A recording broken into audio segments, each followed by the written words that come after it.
Hi guys, I wanted to show you my new B6 Slim Codex from VDS. I had it customized to fit the Cafe Notes notebook in the B6 Slim size. This is from Nanami Paper. I love this notebook. It is a Tomo River notebook with a ton, like 384 pages in it. And in terms of the dimensions of this planner cover, you have to email Petra from VDS the dimensions of the notebook, and I told her it was 176 by 110 millimeters and 1.1 centimeter thick.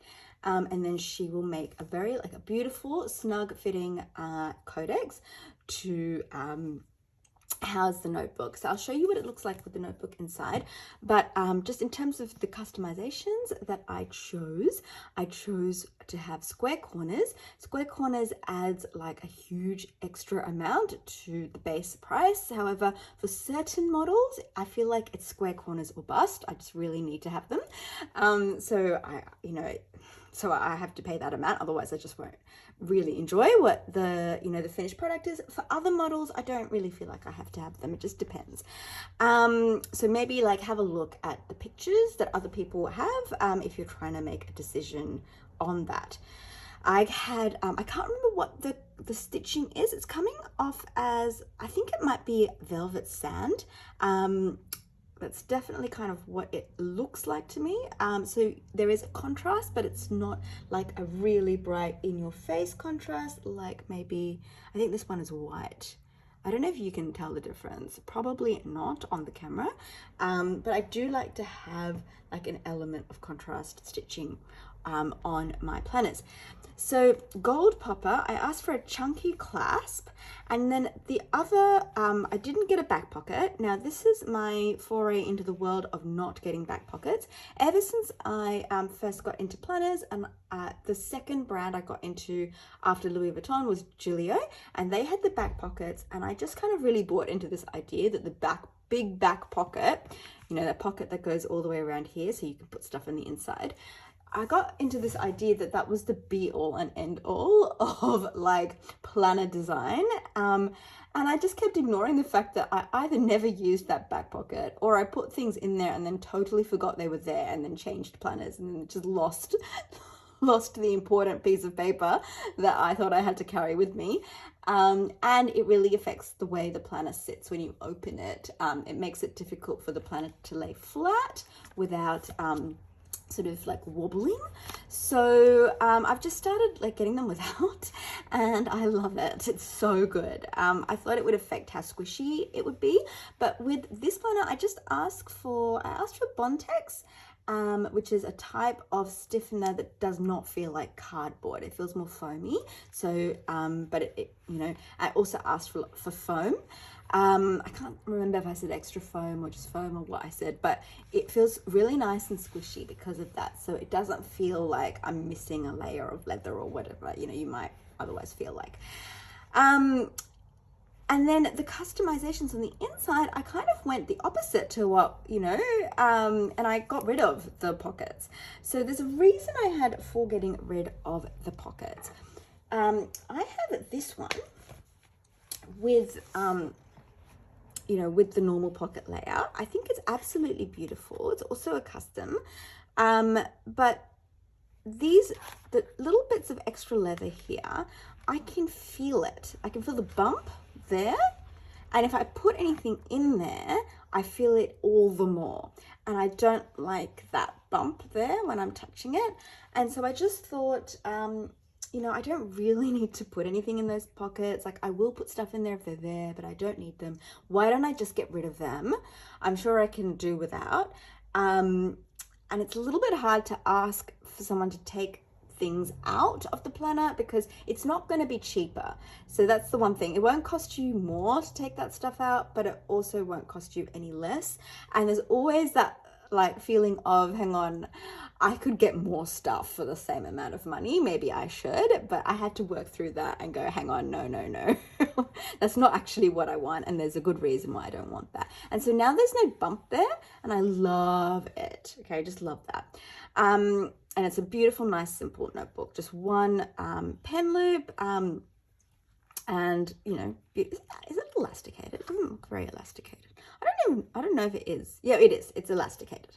And yeah, and just one slip pocket there. So 2 slip pockets is all I got, and I love it. It is in the Janet Leather Brown inside and outside. And then the only other thing I need to say about the Janet Leather Brown is, I must admit, usually I feel very free to just use it and let the marks come, because they will. But I guess because this is the only planner, like a really nice leather planner, like super nice, you know, luxurious leather planner I have in this size, I'm a little bit scared, but I'm not going to let that stop me. So I just want to show you how, you know, different examples of how this Janet leather can mark up. This one is pretty much brand new. I've only had it for a couple of days. It hasn't marked up at all. But here's a pocket that I've used, you know, a fair bit for me. And here's an example of, so this is rain spots. So I was out at the post office and it just started to drizzle a little bit. I did try to hide my planner under my stuff, but you know, some raindrops got on. They will not go off. Okay, so they don't dry off. Anything that gets on here will stay on there. Does it bother me? Absolutely not. You know, but here's another example. So I have no idea how this happened. Okay, so here are a few spots here and there. And I guess this is the issue with the Janet leather.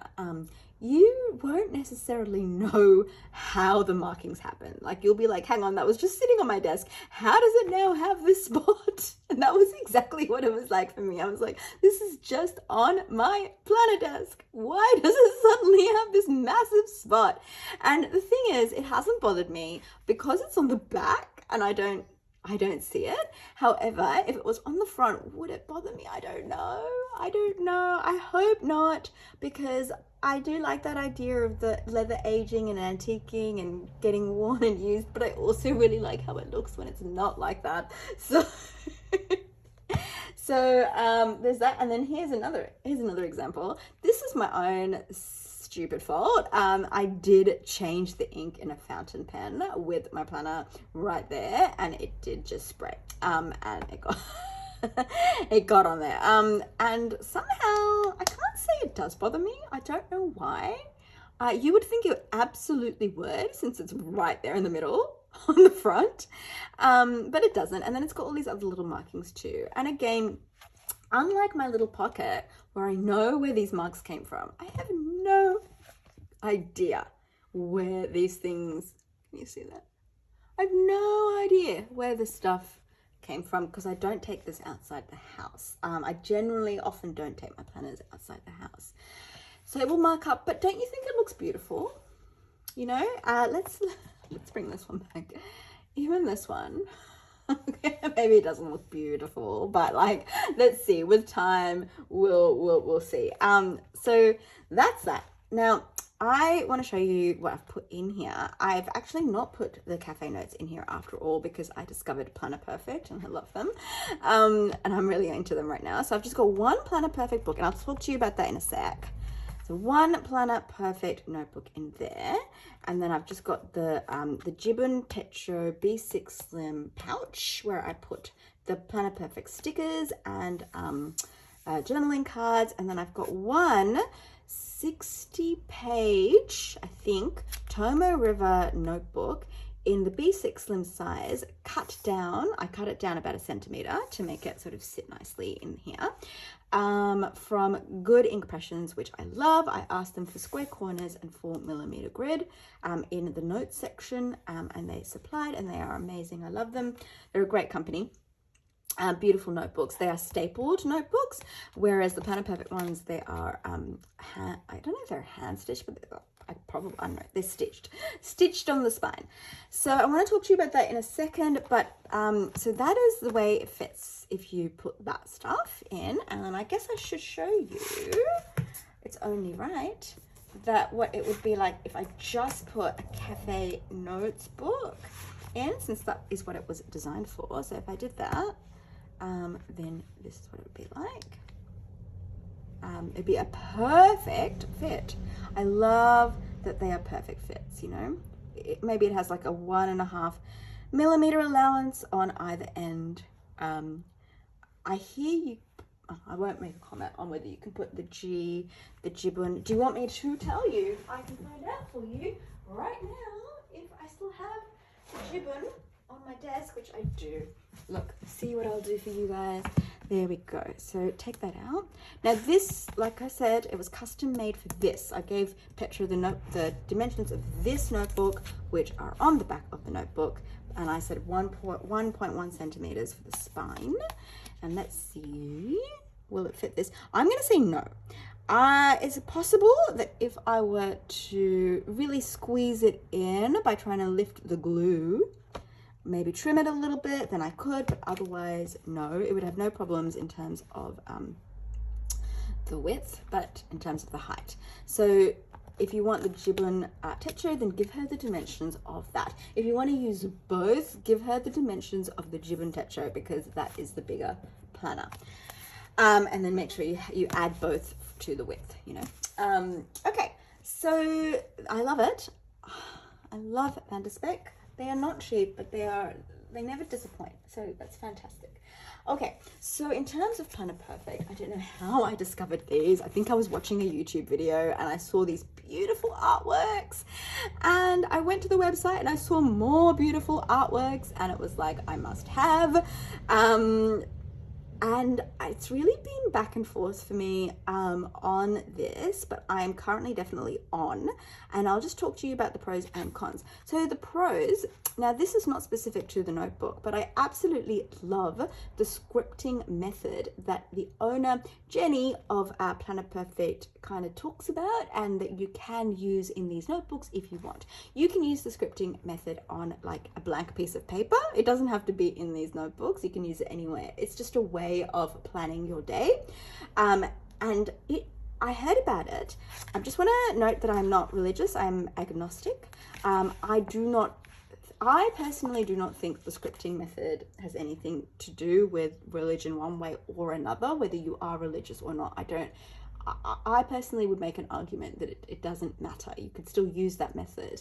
However, because I'm not religious, I won't, you know, I will defer to people who think otherwise on that if they think that way. However, to me, it's just a different way of planning that just really resonates with me and makes so much sense as to why it would increase productivity. And it is also exactly what I've been looking for. So for years, I've been telling my husband, the only person who will listen, I just want to love my planner. I want to have feelings for it. And I just don't. And he's like, because it's an object. And I'm like, yes, but I had a pair of boots for 10 years and I had holes in them and I still wore them even though the water seeped through the holes because I loved them. That's how I want to feel. And then he was like, well, you've got too many planners. How are you going to feel that way? And I'm like, yes, but I still yearn to love my planners. And this method, I feel like, gets me closer to feeling that sense of connection to my planners that I've always wanted to feel. I know that just sounds like, when I say that out loud, it just sounds insane. But the problem is, if you plan by like the way I think most of us do, where we write a schedule and then we write an appointment at 10 a.m., appointment at 2 p.m. And then we have a to-do list on the other side. And it's just words: laundry, pick up mail, Manchester, dishes. It's very impersonal. So then it's very hard to connect to something that is so impersonal. And it is not time specific. So you can look at that list and just put it off for later. Okay. And even if you were to put those things into specific times, then you still have that choice. Do I want to do this? Maybe not, because there's low commitment, because you've written that down. No one else is going to see that. And if you don't want to do it, you don't want to do it. The other thing is you might not open your planner enough during the day to really keep in mind what you need to do with enough time to do it. So those are all the issues that come with, for me, like normal planning. Scripting, you write out the day in sentences. And I'm going to, I did promise myself I'm just not going to show the insides of my planner anymore, but I will read out the parts of a script that I feel comfortable reading out to sort of give you an idea of that. So I'll just read out today. So I've written 8 a.m. slowly get up and journal some morning pages. 9 a.m. get up and wash your hair. At 10 check that I have a link to the Zoom with bleep and email her if I don't. At 11 make sure my phone is set for the meeting with airplane mode on and I have my other phone prepped to take upstairs. Don't be afraid. I wrote don't be afraid because I'm nervous about this meeting and I just wanted to give myself a little bit of a pep talk. At 12, go to the post office and mail out Dad's gifts and card, then come home and grab your phone before heading out to bleep. Take your shopping list with you, grab a coffee while you're there and try and enjoy the time out. And then I've got at 3 p.m. put the laundry away, and at 3:50 get the bleep form and your ID and go up to the study to sign the form. I'm just going to leave it there, but it's basically like sentences that tell me what I would like the day to look like, what I would like to be doing. I told my husband about this and he just laughed and said, so is it like act 1, scene 1? My name gets up from bed and seizes the day. It's like a little bit. And the reason I love it is because it feels very personal. It almost brings an element of journaling-ish to it, but it's still planning. I don't really love journaling, I love planning, but it sort of combines that a little bit. The other thing, there are many things I think that recommend this, okay? So the other thing is, I think by writing in sentences and creating a complete picture of how you want the day to go from beginning to end, it does increase your sense of commitment because you are very specifically committing to certain things by putting them on paper and taking so much time to write them out and do little drawings around them and make it look nice. You know that there's a commitment there, and there is like evidence in psychology to suggest that if you commit publicly to something, it does put more pressure on. Now, I think the problem with public commitment is that the pressure can sometimes go too high and interfere with actually doing the thing because you suddenly feel really overly anxious because everyone's expecting you to do it now. It can be too much pressure. I actually think more of an internal commitment to yourself, increasing that is very beneficial, more beneficial for me than any kind of public commitment would be. So I like that I'm committing more to the day. The other thing I love about this is so it's personal, increases my commitment to, what I would like to do in the day. For me, I want to have a plan or I wouldn't have a planner, so I commit to that. The other thing, I really love that the scripting of the day, because for me, I don't know if it's an attention thing or what it is, but if I see a list, I don't really take it in. And there's too much. If I see a page, there's too much on that page for me to take it seriously. So with my scripting, I actually only ever read the first paragraph, and that tells me what to do next. And then when I've done it, I open my book up again and I highlight that first paragraph to know that it's done. And then I look at the next paragraph and that tells me what to do next. You may not be the kind of person that needs to be told exactly what you need to do, one thing after the other, in order to get most of the things you want to get done. Turns out I am. Okay, if someone told me that was my personality, I'm not sure I would have believed them, but I've tried this for a few days and it has been so helpful every single day. I've gotten almost everything I planned to get done and wanted to get done. It also makes my planning a lot more intentional. So instead of just putting a whole bunch of stuff on the day because I can, or because it's in my mind, or because wouldn't it be ideal to get it done? I'm much more intentional about thinking, what do I really want this day to look like? Not what do I want to get done, because the list of what do I want to get done is limitless, it's endless. It's what do I want this day to look like? And I enjoy relaxing, I enjoy some free time, so I don't necessarily want my day to be filled with chores and tasks. So when I think about that and I plan out the day I want to have, the tasks I put on are much more realistic, you know? They're more suited to what I want my day to look like, and therefore I'm much more likely to do them. So I find the method sensational. You don't need to do the method in these notebooks. You can do it in the cafe notes, and I might in the future, I don't know. At the moment, I'm doing them in these notebooks. So let me talk to you about why I love these notebooks. Pros, cons, and in-betweens. Love the artwork. Obsessed with the artwork. I think it's so good. The artwork is mainly done by Jenny, who owns the company. I think they're sensational. They are warm. They are fun. They are beautiful. They're like really good art. Like they're not so fun that they look a bit dodge, you know. These look like apples, but they look like quirky, warm, delicious apples from Snow White. Like they just look so good. Love everything about it. Love the font. Love it. The notebook is separated. There's lots of different types of notebooks you can get. You can get a 6-month planner, which has months and weeks. You can get a monthly planner, which just has months, or you can get a yearly planner that just has the months of the year, starting any month you want. The 6-month planner is undated. This is dated and it's for the month of September. It has a monthly calendar. I can't show you because I filled it out. It has a monthly page on month on 2. So you open it up and it says, write a better story. And then the next 2 pages are this month of September on 2 days. And then you have 4 goals pages, 4, and I thought that's a lot, but I've actually been writing out nice goals where I don't just write the goal in words. I also write a little bit of a paragraph about expanding on the goal, and I'm really enjoying that. And then you've got a week on 2 pages with the weekend split in half. The month on 2 pages is Sunday start. The week on 2 pages is Monday start. And then you get 2 blank pages for every day of that week, except for the weekend. On the weekend, you get 1 blank page each. So because they're blank, you can use them however you want. You don't have to use them in that way. I've just stamped the date on there. And the rest of the notebook follows that theme of, you've got,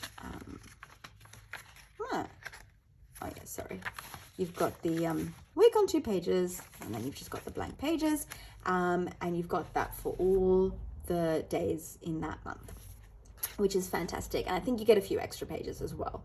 And then at the end, you've got month in review. If you get the subscription kit, have a look at the different options, but there's also some stickers and journaling cards, like beautiful journaling cards that come along with it. I'll give you an idea of some of the stickers because I've got them in here. So in terms of the pros, I would say the artwork. The paper is interesting because I'm used to Tomo River paper, so anything that's not Tomo River paper seems like not good to me, but it's Strathmore paper, which is actually excellent quality paper and will take almost every medium really well. And I've got to say, I'm really enjoying writing on there and not worrying about the smudge. It's been a long time since I've been able to do that, and it's really enjoyable. And I also really love writing on there and being able to highlight with my mild liners, like even if I'm using quite a dark pen that would usually smudge when I highlighted on Tomo River paper. It doesn't smudge on here, and it's wonderful. I'm just loving that. I really love the feel. Like, it's got a bit of tooth to the paper, so I love the way the pen feels when I write on it. Just love it. So the paper is not the drawback, but the paper is thick, which means you're going to end up with a lot of bulk when you finish a year's worth or even a month's worth compared to, say, a Tomo River notebook.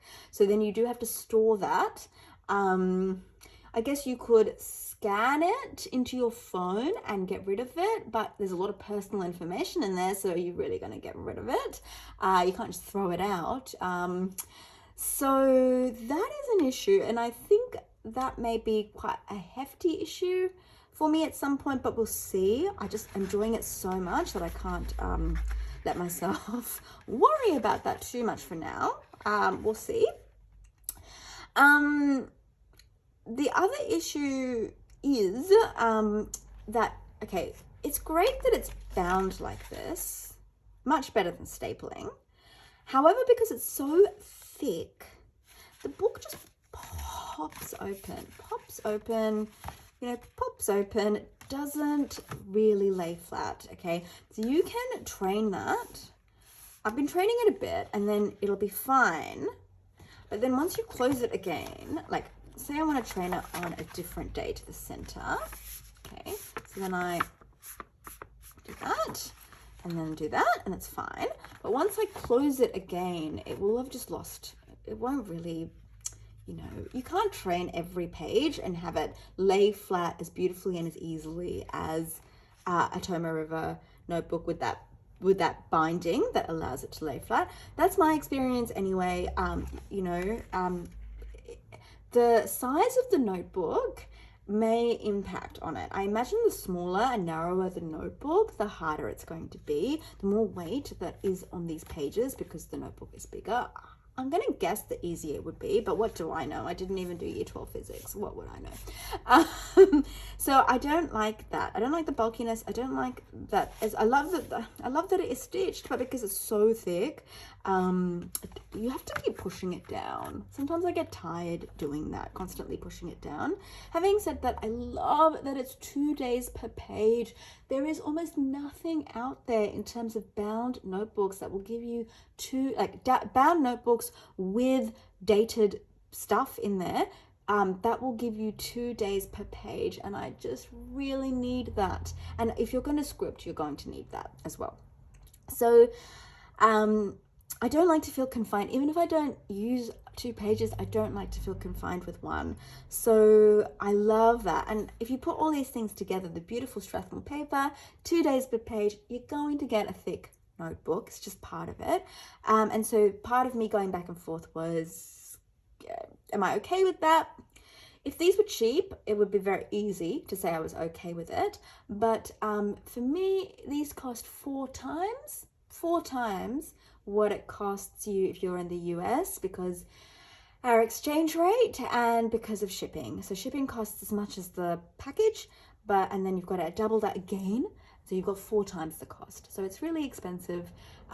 However, even though shipping is expensive, I'm really happy that they use express shipping, which does cost more, but will guarantee that I get it in time for the next month. There's no way I'm going to pay a fortune for a monthly planner that is dated that arrives late. If it was consistently arriving late by, you know, in a way that I was wasting the book, I would have to stop the subscription and I would simply just order the books. You can order these books separately. So if I wanted to order October, November, December, January, February, and all the books for 2023, and maybe even some for 2024, I could do that now. I don't want to commit that much though. So we'll just go month by month for now. I love that they use express shipping if you're overseas, but yes, if you're overseas, it's super expensive.